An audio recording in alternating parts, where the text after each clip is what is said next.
In this video, we'll talk about how to do vector addition. So we'll take two vectors, we'll add them together, and the result will be a new vector. In terms of components, if you give me vectors u and v, whose components are u1, v1, u2, v2, and u3, v3 respectively, and you want to add them together, you do the very natural thing by adding the corresponding components of the vectors together. So u plus v will be obtained by taking u1 and v1, add them together, and do that for our other corresponding components to get a new vector. What does that mean geometrically? For simplicity, let's just draw a picture in the plane here. So I have just two components. I'll have an x and a y axis, and I'll have two vectors lying in the plane. I'll call this one here u and this one v, and I've decided to join them at their tails. Remember, a vector is just a quantity that indicates a direction and a length, so you can put it wherever you like in the plane as long as it has the same direction. I'm just indicating that they should join here at their tails. And I'm going to take that vector v and I'm going to move it parallel over to this side here. So it has the same direction, same length. This is the vector v. And I'm going to take u and I'm going to move it up parallel. So same direction, same length. That is the vector u again. If I move across here, right parallel to the x-axis, that length there will be the the first component of u. So that will be u1, that length. And then this, because this is the vector v, that direction, or I'm sorry, this length right here will be v1, the first component of v. And so if you're adding these together, u1 plus v1, as we're doing in the sum of two vectors, this will be the component of the resulting sum. Similarly, in the vertical direction, if I move up and up, this is u's vertical component, its y component, u2, and this is v's vertical component, v2. So if I sum them together, u2 plus v2, that distance there will give me the corresponding component of the sum. And that means the sum will be the vector that goes all the way across here along the diagonal of that parallelogram that these two vectors formed when I made these parallel sides. So this vector here, u plus v, has this as its horizontal component and that as its vertical component. So geometrically, this is called the parallelogram law. The vector u plus v is the diagonal of the parallelogram formed by my two vectors u and v. So I took u, I moved it parallel, I took v, I moved it parallel, and I took that diagonal along it. That's the sum.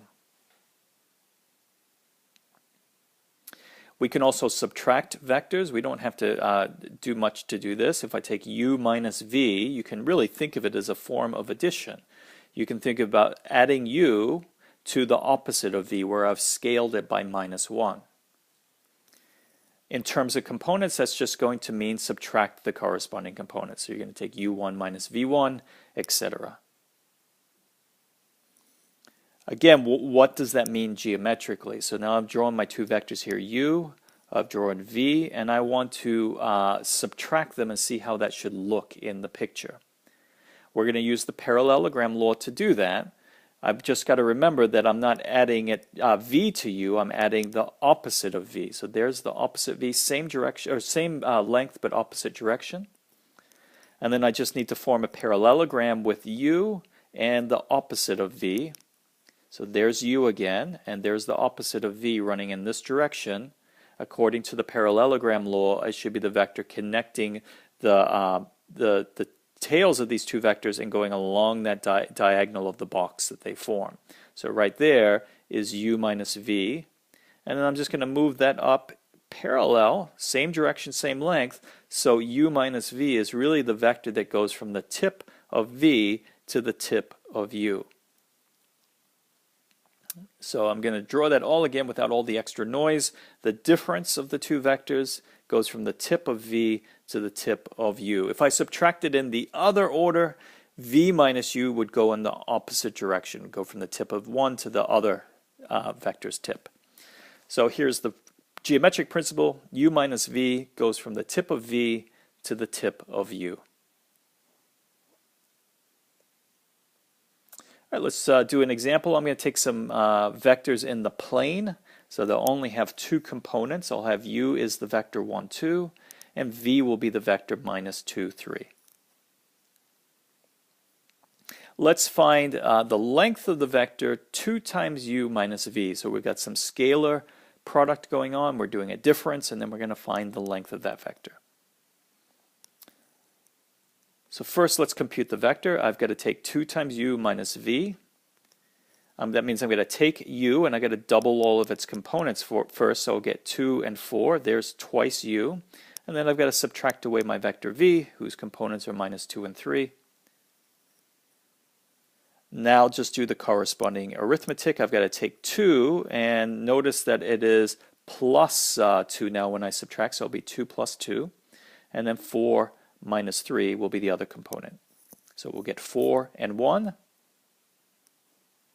We can now find the length of that vector, sum up the squares of the components, take the square root.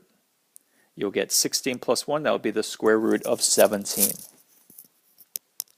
Finally, let's just draw this and see that principles that we've discussed in this video here are being adhered to. Everything's happening in 2 dimensions. I only have 2 components, so I'll have the xy plane. I'm going to draw these vectors in standard position so that they start at the origin. U will be the vector 1, 2, so 1 over, 2 up. V will be the vector minus 2, 3, so 2 to the left and 3 up. I need to double u. That was the first operation I did. I need to scale by a factor of 2, so that will stretch the length by a factor of 2. There's 2u.